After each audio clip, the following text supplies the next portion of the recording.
Wait, wasn't Studio Series 86 supposed to be the best? Hello, my baby! Hello, my honey! Hello, my ragtime gal! Suddenly you kissed my wire! Baby, my heart's on fire! Having reviewed Devastation Optimus Prime, the new Studio Series Devastation Deluxe Bumblebee figure caught our attention. Yes, we've reviewed Bumblebee many times with figures in other lines like Titan's Return, Origins, Buzzworthy, Earthrise, Studio Series, and more.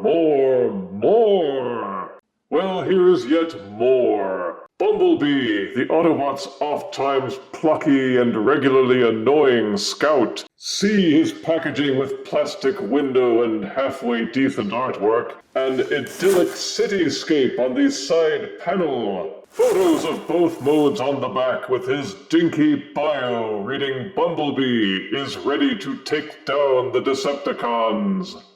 Yeah, right. Get a closer look at his gormless face on the other side panel. Now let's get him out and give him a Bumblebee-lated review.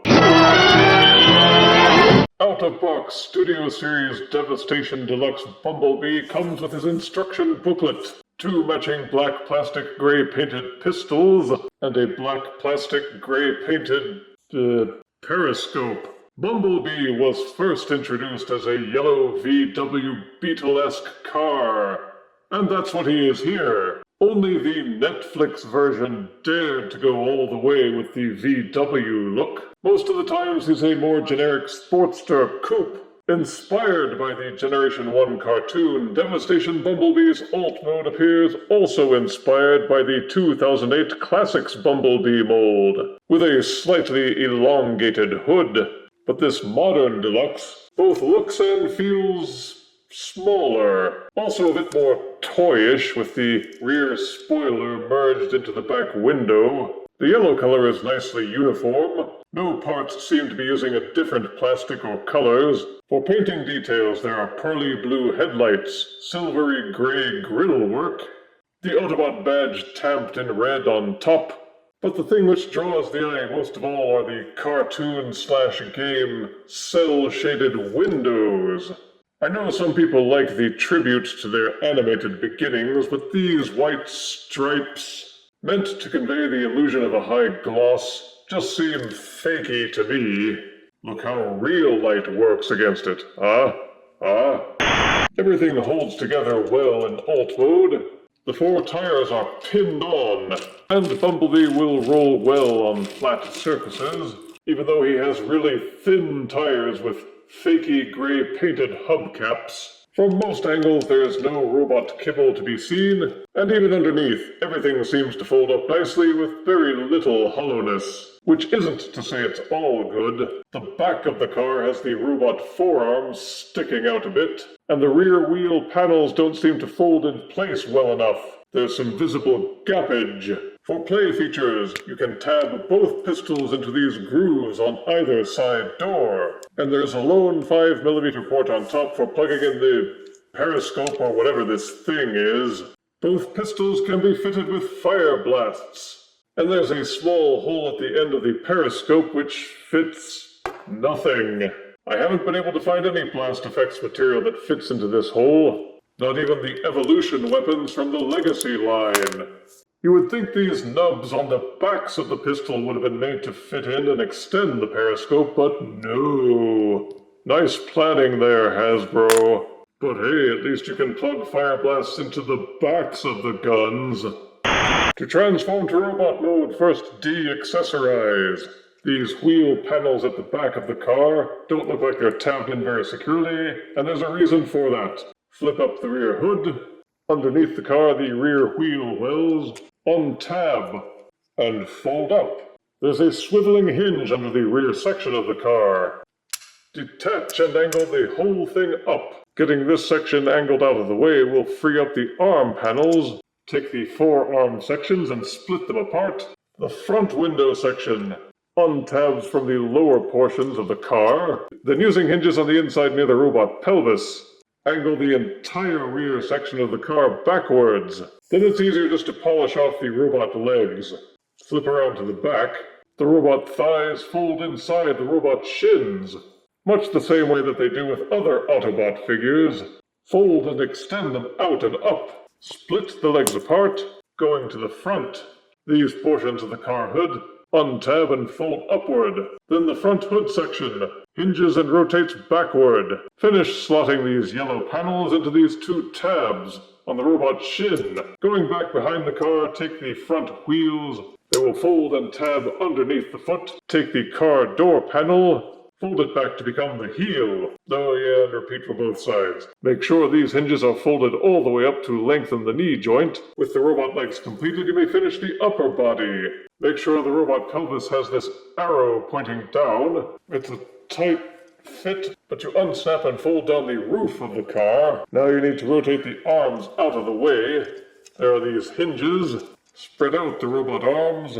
Then you fold the rear section of the car back up again on these hinges to lengthen out the robot body. Then the car roof folds down to become his chest. Invert and fold in this flap to fill in the gap. Angle up the robot head to fill in the neck. Then these arm panels fold up to become the shoulders and to fill in the body torso. Going back to the rear of the car, fold in the rear wheels. This will become the robot backpack, which plug together using these tabs and these holes. If you have angled everything properly, they'll tab in securely. Then it's just a matter of folding down the robot arms, swiveling everything so that the hands are inverted, and folding out the robot fists from inside the forearms. Oh yeah, and repeat for both sides. The transformation may be different than what you're used to, and it will probably take you more than one try to get used to it. But I do admit Devastation Bumblebee seems more cartoon accurate even than Studio Series 86 Bumblebee. And it wasn't even based on the cartoon. It was based on a video game, which was inspired by the cartoon. If you put the two side by side,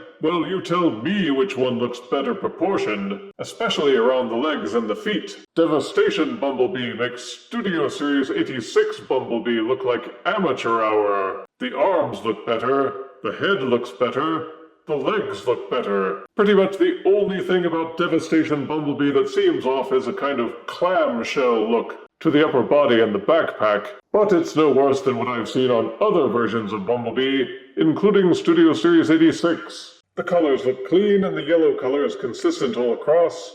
There's more black visible now that the shoulders and the thighs are exposed. The face seems a bit flat since they used off-white paint, but it does make the blue eyes stand out. The materials feel good. None of the parts feel overly thin or flimsy, and the car parts fold away well enough. There is hollowness you have to overlook.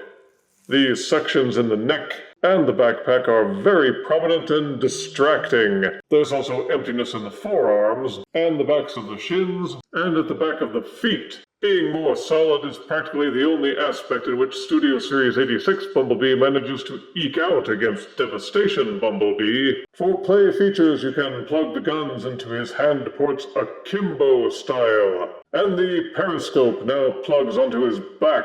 Those are the only open ports in this mode, so customization is limited. He has no other gimmicks besides the articulation. The head is on a ball socket and will do a full rotation. It also has a decent amount of waggle to the left and to the right. Disengage the transformation hinge, and he can lean his head back even further. Each arm is ball socketed.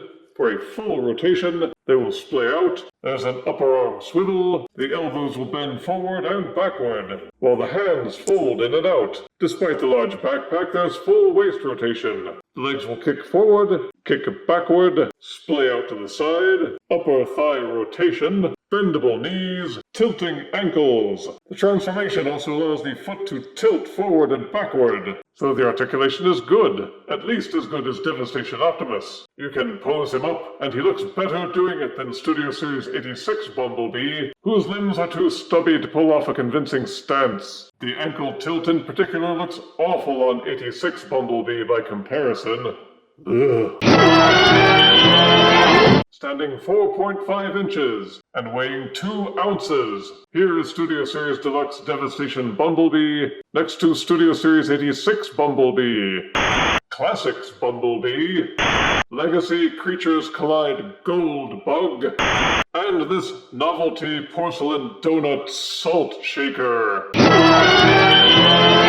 Assuming you haven't already choked to death on all the other Bumblebee figures, and if you don't mind adding yet another to the massive pile already on your shelves, then I classify Devastation Bumblebee as a worthy acquisition. Positives are, it's perhaps the most screen-accurate figure of Bumblebee I've seen yet. Both modes are solid and cleanly colored. The alt mode is compact. The robot mode is better proportioned and well articulated. He comes with 3 accessories, and the means to store them in both modes. The transformation has some familiar elements, but mostly it's different enough that you can tell there's new engineering. Negatives are that the transformation can be difficult your first couple times through. There are only limited means to accessorize. The periscope doesn't make much sense. And Bumblebee achieved market saturation a long time ago. Buyers are probably feeling a certain amount of bee fatigue by now. But if you're a Bumblebee fan, and particularly if you've wanted a more Sunbow-era accurate figure, then you may want to be on the lookout for one of these. I give Studio Series Deluxe Devastation Bumblebee 7 out of 10 deaths. This is the happiest day of my life! Oh, shut up. If you refuse me, honey, you lose me. Then you'll be left alone, oh baby. Tell them all and tell me I'm your own.